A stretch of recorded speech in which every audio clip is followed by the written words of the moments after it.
Good morning, and welcome to the Unitarian Universalist Meetinghouse of Provincetown, where we affirm the inherent worth and dignity of every person, and where we encourage each other in our spiritual search for truth and meaning.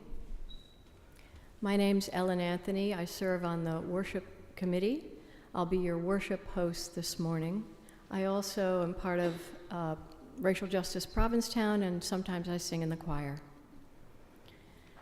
Welcome to those of you in the room, and welcome also to those of you joining us online. This morning, we welcome back to our pulpit our own Will Hildreth. Will is currently the treasurer of the Meetinghouse. He also chairs our fundraising committee and is part of our live streaming tech crew as well. And this hardly covers it, but if I were to tell you everything that Will does, we wouldn't have time for his sermon. So I'm so glad will be sharing his message with us this morning. Before we go on with our service, I have a few announcements to share.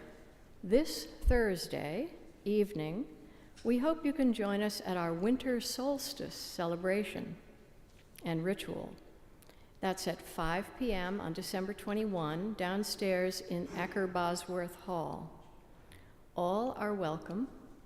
We'll sit together in the darkness, light candles, sing together, listen to some amazing fiddle music by Rose Clancy and Max Cohen. And if you watch carefully, you might see some creatures emerging from the darkness. Part of it is a Morris dance that dates back to the Middle Ages. Afterwards, we'll have refreshment and merriment. We've had the entertainment.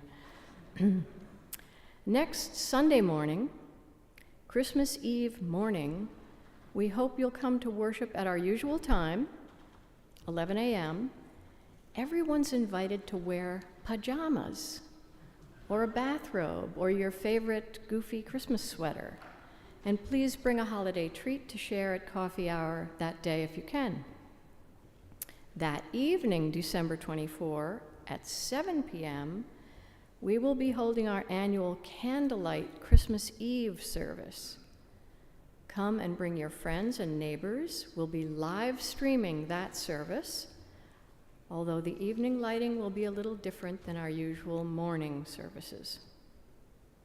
And finally, if you're here in person today, we hope you'll stick around for coffee hour downstairs, where we'll share in conversation and community. Now let's take a moment to affirm our community's covenant. You can find this on the purple laminated card in the pew, or you can just follow my words. I'll pause after each line. Love is the spirit of this meeting house. This is our great covenant. To dwell together in peace. To seek the truth in love. And to help one another.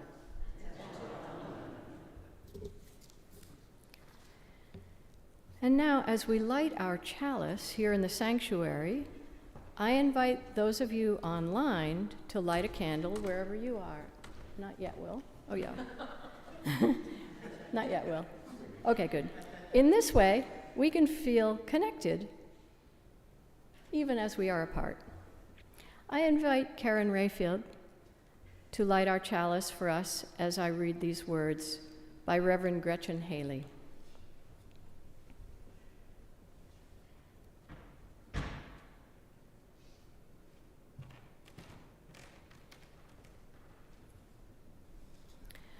Whatever you have come in anticipating,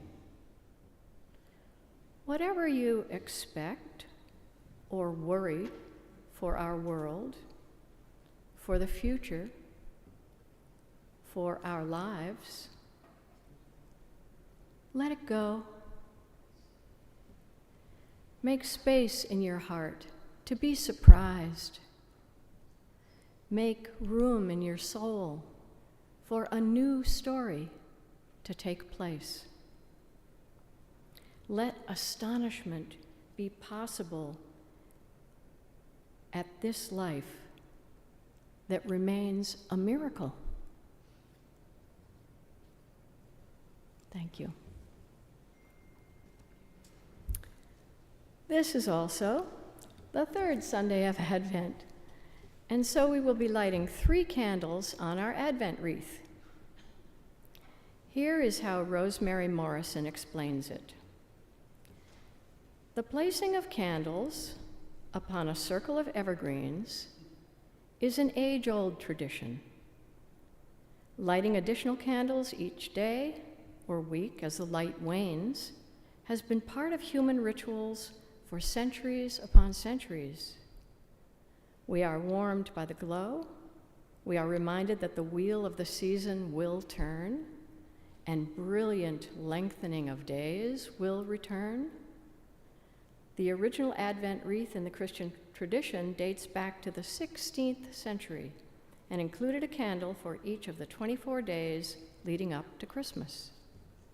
For us, here in this time, the circle of evergreens reminds us that life and love will never end. We light candles each week in anticipation as we know a new season will soon be here. Days will become longer, and we know the warmth of the candles will soon be replaced by the warmth of the sun. The first 2 candles represent hope and peace. We relight those candles now.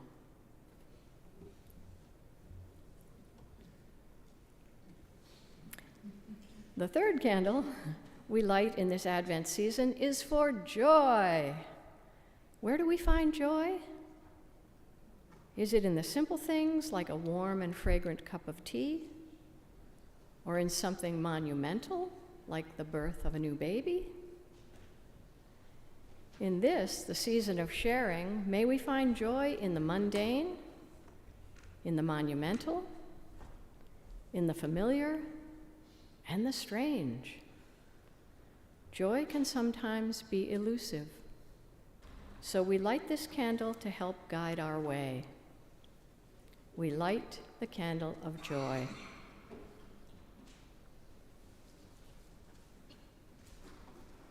And now I invite you to join me in singing our opening hymn, number 55, Dark of Winter.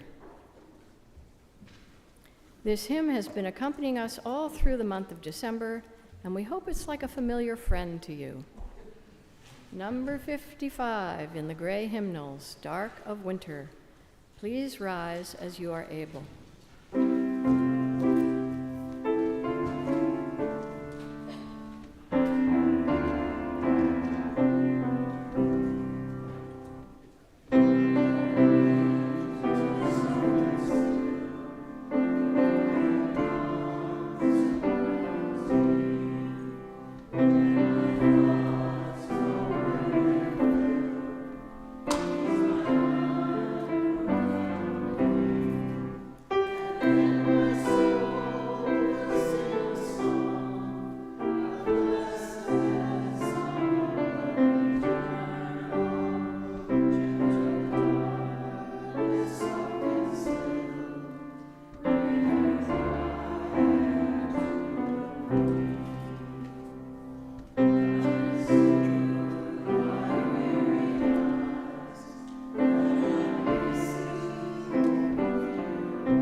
Good morning, everyone, and welcome to the Unitarian Universalist Meetinghouse of Provincetown.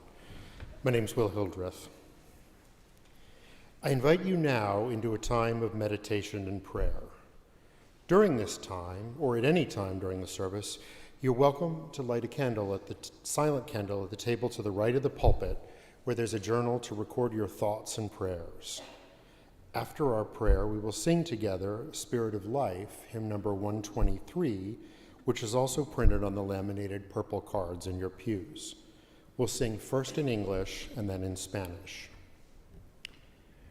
This morning's prayer is a traditional Tibetan Buddhist prayer, the Four Immeasurables. May all beings have happiness and the cause of happiness. May they be free of suffering and the cause of suffering. May they never be disassociated from the supreme happiness which is without suffering. May they remain in the boundless equanimity, free from both attachment to close ones and rejection of others.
Our reading this morning is In Blackwater Woods by our own Mary Oliver.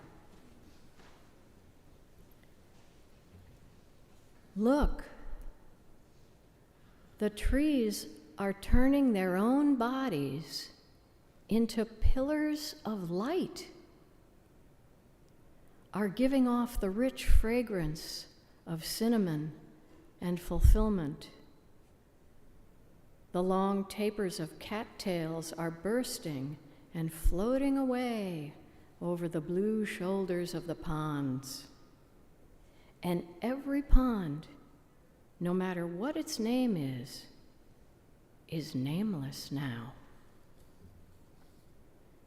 Every year, everything I've ever learned in my lifetime leads back to this: the fires and the black river of loss, whose other side is salvation,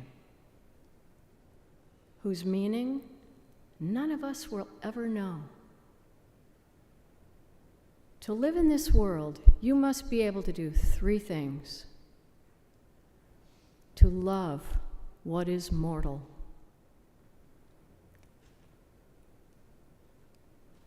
to hold it against your bones, knowing your life depends on it.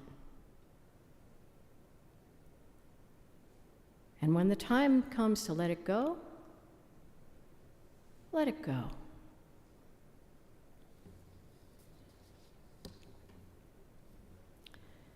Join me now in singing hymn number 4.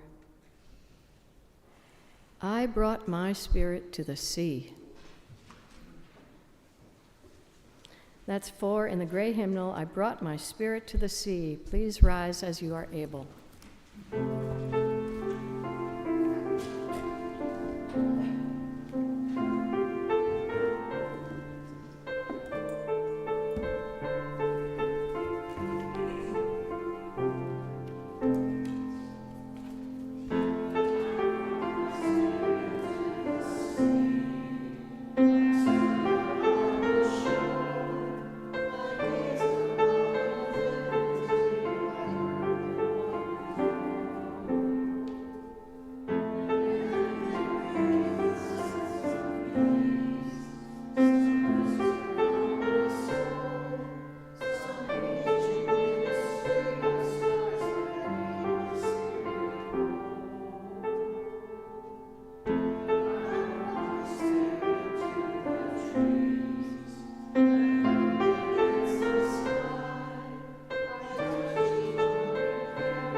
Now is the time in our service when we take a collection for the ongoing support of this meeting house and our shared ministry.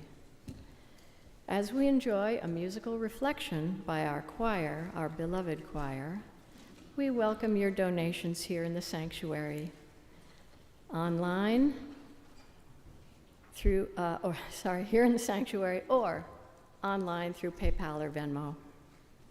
You can find that information about our website, uumh.org, and the QR code cards in the pews. I invite 3 volunteer ushers to collect and come forward for collecting our collection. On and off site, your offerings will be gratefully received.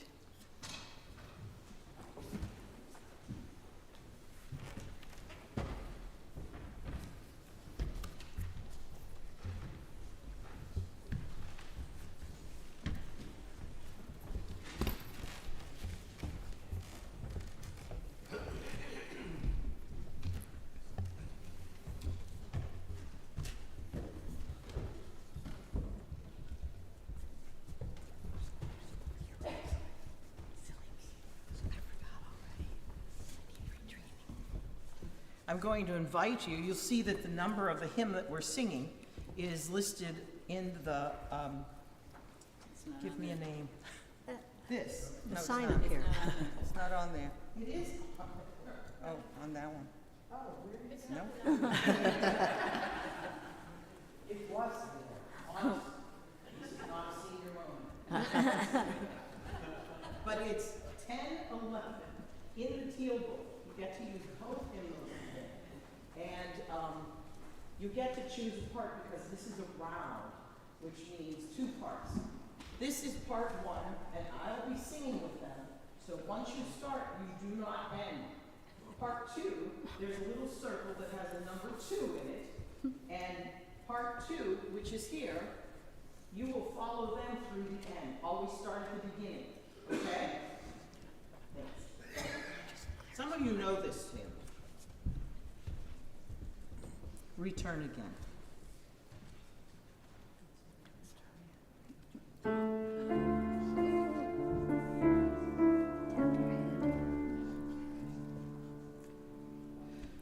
Return again, return again, return to the home of your soul.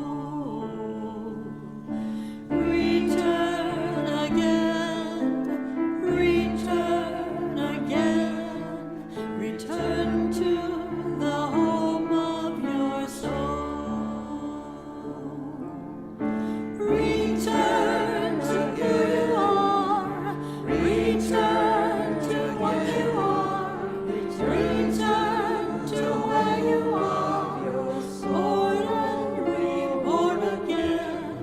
Return to who you are, return to what you are, return to where you are, born and reborn again.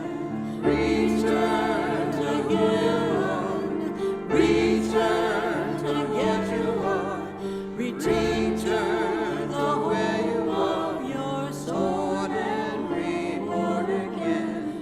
Return again, return to get you are, return to the home of your soul and reborn again.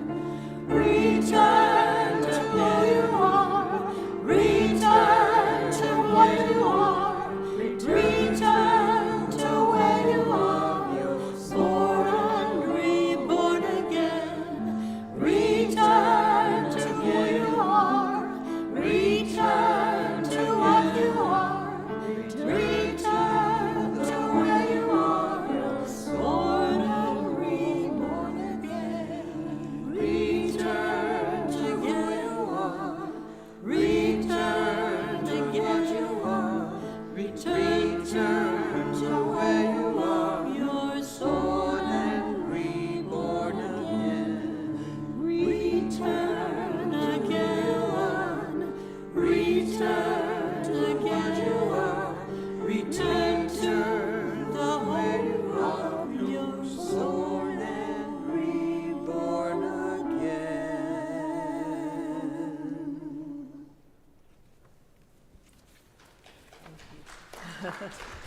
You were.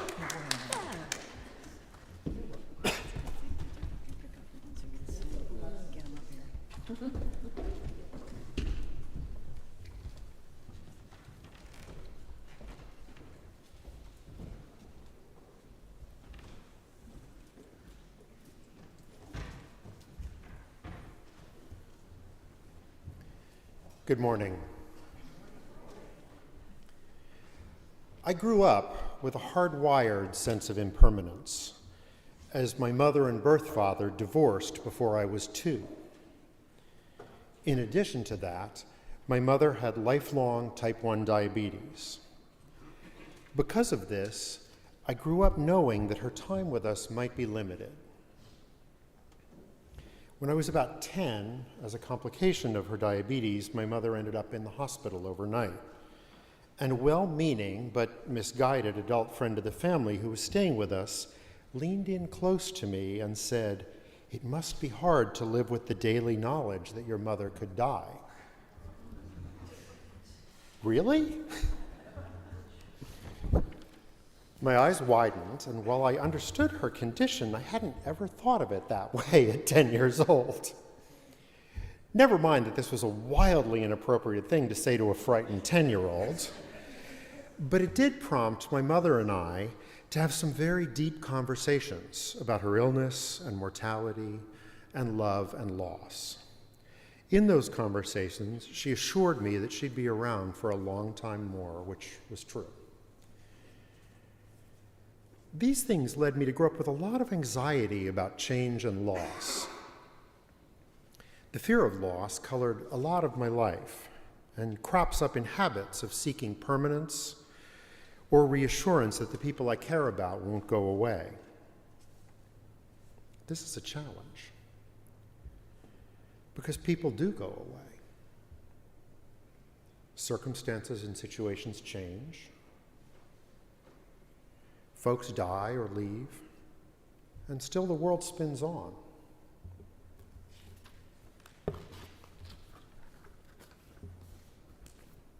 For many years, this fear led me to retreat from change, to seek a life of stasis. Stasis is a word that comes from a Greek root meaning an inactive state as of a bodily liquid arrested in its flow. Arrested in its flow. The Greek philosopher Heraclitus said, "No person steps into the same river twice, for it is not the same river, and they are not the same person," on the second step. I think of this often living here on the Outer Cape, as we're constantly surrounded by moving water and light, ever changing, ever flowing, ever different. Like the Cape's shifting waters, we are ever changing, as are the circumstances of our lives. Life is change. Change is life. In this context, my fear of change was also a retreat from living. 5 years ago, I experienced a puzzling medical mystery which developed quite slowly, almost imperceptibly. Over a period of several years, I began to age rapidly. I was tired all the time, my sleep was disturbed, and the physical characteristics of my body began to change. I started to walk with a stoop. I developed painful arthritis in my hands. At the time, I was seeing a really wonderful therapist in Wellfleet whose practice was grounded in mindfulness, in acceptance of what is. I was discussing the pain of this new arthritis with her one day and my frustrations about it. She told me something I'll never forget. She described physical pain as a hot coal and asked how it would feel if I held a hot coal in my hands and grasped it tightly. As she did this, she made an expansive gesture of letting go.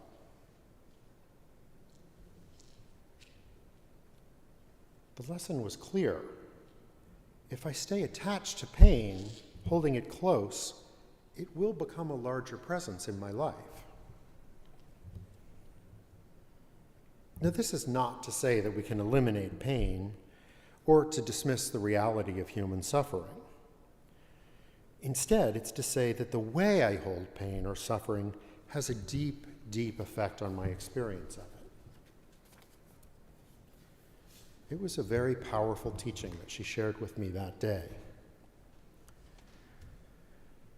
As my mysterious condition accelerated, my vision began to deteriorate. I had multiple conversations with my doctor, who said, "You're getting older, it's normal for things like this to start happening." I insisted that this didn't feel like normal aging, that something more significant was going on. I also began to experience a dramatic increase in free-floating anxiety.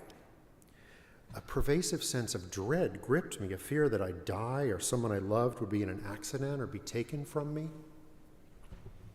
It was very irrational, very confusing.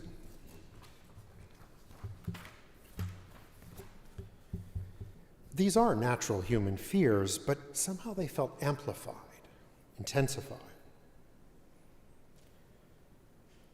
During this period, I was at the theater with my husband Ryan, and even with my glasses on, I had to ask for his help in deciphering the playbill.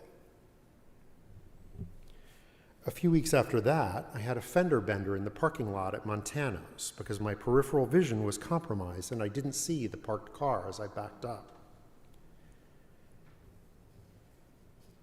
This incident prompted me to schedule an eye exam. After a series of tests, much more elaborate than I was accustomed to, the ophthalmologist came back into the room looking very rattled. He sat me down and said, "I want you to go to Cape Cod Hospital right now for an MRI.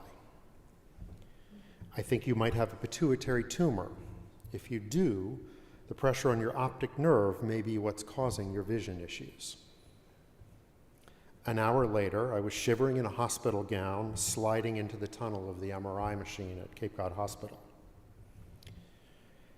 The test confirmed that I had a very large pituitary adenoma, which is a non-cancerous tumor in the sella, which is a small chamber in the center of your head underneath the brain where the pituitary gland is located. It had grown to the point where it was pressing on my optic nerve, affecting my vision, and pressing on my pituitary, affecting my entire hormonal system. Strangely, some of these tumors behave like a symbiotic parasite in a science fiction movie, hijacking the normal function of the pituitary, which controls so many of our bodily processes. They produce hormones on their own, causing a cascade of hormonal imbalances in the body, which were causing the premature sensations of aging and the anxiety and nameless sense of dread I'd been experiencing for the last year. Within a week, I was at Beth Israel Deaconess Hospital in Boston having neurosurgery to have the tumor removed. In the days before the operation, my vision had gotten so smeary that the world looked like an abstract expressionist painting, just smears of color and light. When I woke up in the recovery room 6 hours later, I was stunned to find that my vision had been restored completely. Over the next few days, the team monitored my hormonal systems and found them gradually returning to normal, and my anxiety and fear lessened. The fear of imminent doom abated, settling gently like a falling midsummer tide, slowly draining away. I have a very vivid memory of sitting in the hospital room, looking out the window on a gorgeous June day. I had never in my life been as conscious of the brilliant green of the leaves moving in the trees. I could see the outline of each distinct leaf, the motion of the trees breathing. Having been given this almost miraculous reprieve, I was filled with gratitude for the present, for my husband and the people in my life, for the lessons in life's trials and tribulations, as well as a deep sense of wonder about this exact moment. I resolved to carry this feeling forward, to tell the people I love that they matter to me, to step out into the world and seize each moment and live it to the fullest. I thought back to a time in my mother's life when her vision had been imperiled by her diabetes. She was also suffering from painful neuropathy as a result of the illness, and that nerve pain made it harder for her to live in the cold winters of Pennsylvania. My mother and stepfather, who was a lovely man, decided to become snowbirds and spend the winters in Arizona to take advantage of the desert climate that would be less painful to her. As part of that process, they planted a desert garden at the house they bought in Tucson, and included at the center of the garden a large and beautiful stone statue of a seated Buddha, its hand raised in the mudra of teaching. My mother had recently formally converted to Buddhism, and the statue became a place of meditation and comfort to her. This Buddha was nearly 5 feet tall and 4 feet across, made of weathered stone, and seemed to me completely immovable and permanent. Over time, the family began to refer to the statue as the Buddha of adversity, because it sat among a thicket of spiky cacti, bathing in the desert heat among a fearsome cluster of needle-like spines. In front of it was a small fountain from which a never-ending parade of desert animals and insects would drink. Scorpions nested in the rocks surrounding it, and a nearly constant stream of bees flew from the hive to the water, tasting of it and then carrying water back to the hive on their hind legs. At least once, my parents came outside to find a rattlesnake sheltering from the blasting heat of the desert sun, folded into the creases of the Buddha's robes. I often visited my parents in those years, as I lived nearby in Southern California. We would eat outside at a table opposite the Buddha of Adversity. I'd recently gone through a painful breakup, and at that time I also entered recovery. The statue began to represent a sense of peace and permanence to me as I visited my family. It became a steady and comforting presence in our family life. Years later, after both my parents had died, I craved the permanence and comfort I found sitting by the Buddha of Adversity. As we prepared their house for sale, I carefully crated the statue up to ship to Cape Cod so I could have it in my yard here. I was very surprised to find that the weighty and ponderous Buddha was not stone, but instead molded concrete, unexpectedly hollow in the center like a chocolate Easter bunny. A few weeks later, the statue arrived on Cape Cod, and we set it up in our backyard, now surrounded by a jungle of Cape Cod's tenacious poison ivy, continuing its spirit as the Buddha of Adversity. Looking out the kitchen window and seeing it helped me to feel a deep connection to my mother. After surviving the aridity of the desert, it now weathered Cape Cod's shifting seasons. Now surrounded by the lush greens of spring, later circled by a swirling vortex of fall leaves, and another time blending in with the tawny winter grasses under a blanket of freshly fallen snow. Throughout the seasons, it continued to serve as a beacon of stability, a connection to my past, a reminder of this moment, and a bridge to the future. I invested it emotionally with an almost mystical significance, as somehow it came to represent my parents now gone, and the comfort and stability I felt visiting their home in that earlier time in my life when I first got sober.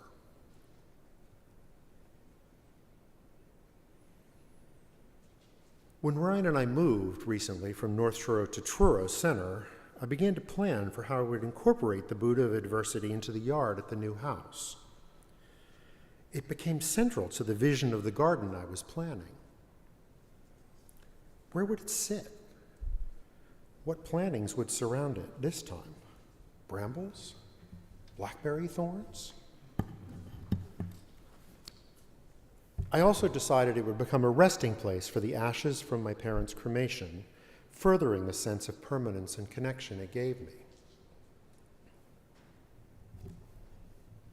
On moving day, the Buddha was one of the last things to be prepared to go into the truck.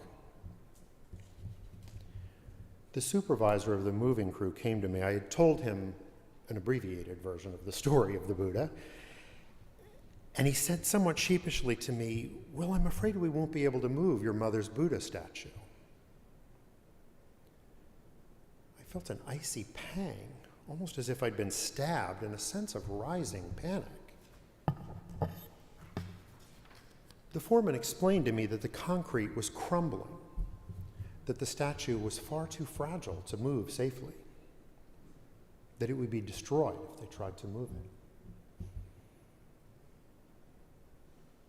It was literally falling apart as if it was made of pressed sand, crumbling at the touch after the years and years in the harsh desert heat, followed by the winter's cold and the wild variations of the Cape Cod seasons.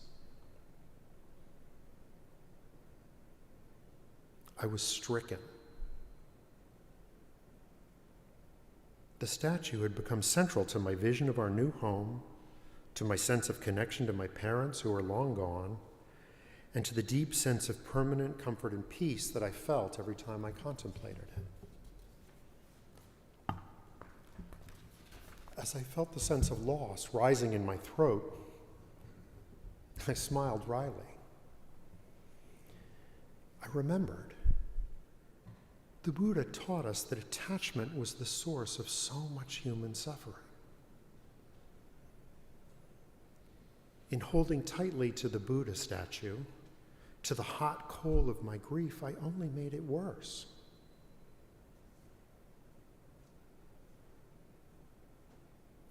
The truck was loaded and waiting. The moving crew was ready to go, impatient after a long, hard day of calling boxes, furniture. All that was holding the process of our moving on in our lives in stasis was my attachment, my inability to let the statue go, to say goodbye to that chapter of my life.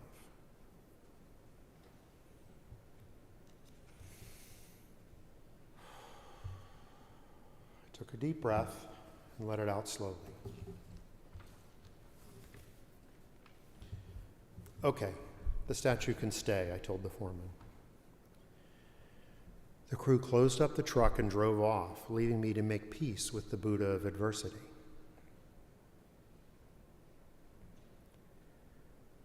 As I stood in the backyard looking at the statue, so many memories flooded back to me. In particular, I thought of my therapist's wise counsel about holding my suffering tightly, like a hot coal. I thought of my mother and her late-in-life conversion to Buddhism that the statue had marked. I remembered the conversations we'd had about my breakup and my new recovery, her sharing with me about her recovery journey, and the fear of change I stepped into that chapter of healing in my life.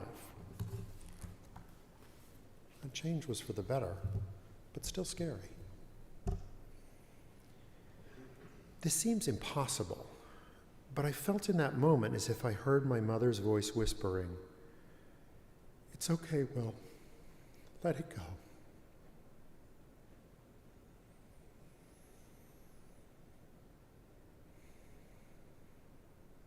I stood in the yard and breathed in the swirling cascade of feelings, my loss, my optimism, and the knowledge that I could choose to suffer or I could choose to let it go.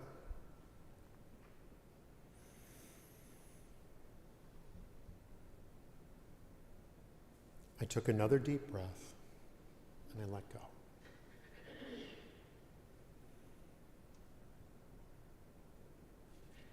I looked at the crumbling Buddha, and once again I saw it as a connection to my past, a quiet calling into the present moment, and now a bridge to a new and unexpected future.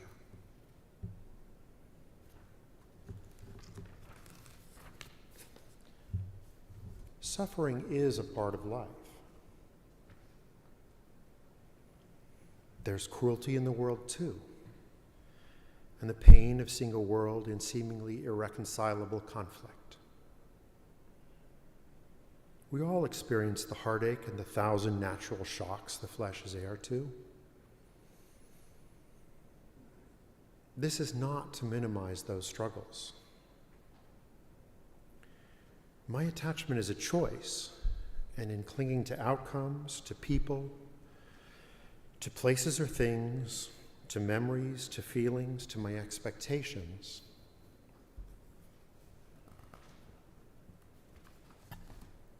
all of that traps me, impedes my path forward to a future of possibility, of joy, and of hope. We can all choose to hold on tightly to that coal or to let it go. We are all crumbling Buddhas, every one.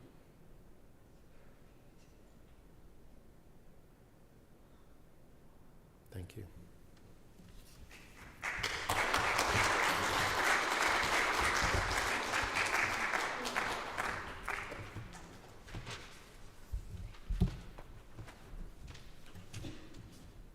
it has become our practice to pose a question based on the theme of the service each week. It can be a topic of sharing at coffee hour with our friends during the week. If you'd like to delve deeper into this question, we invite you to join us for Zoom coffee hour at 5 o'clock on Tuesday. Please contact the office if you need the link for that. Our question this week is, what is a crumbling Buddha that you're holding on to? What is a crumbling Buddha that you're holding on to?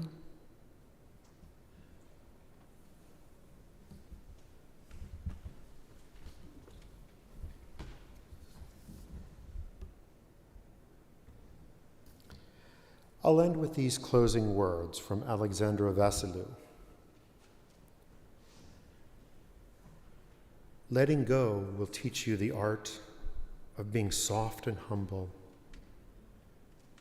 yet powerful and free.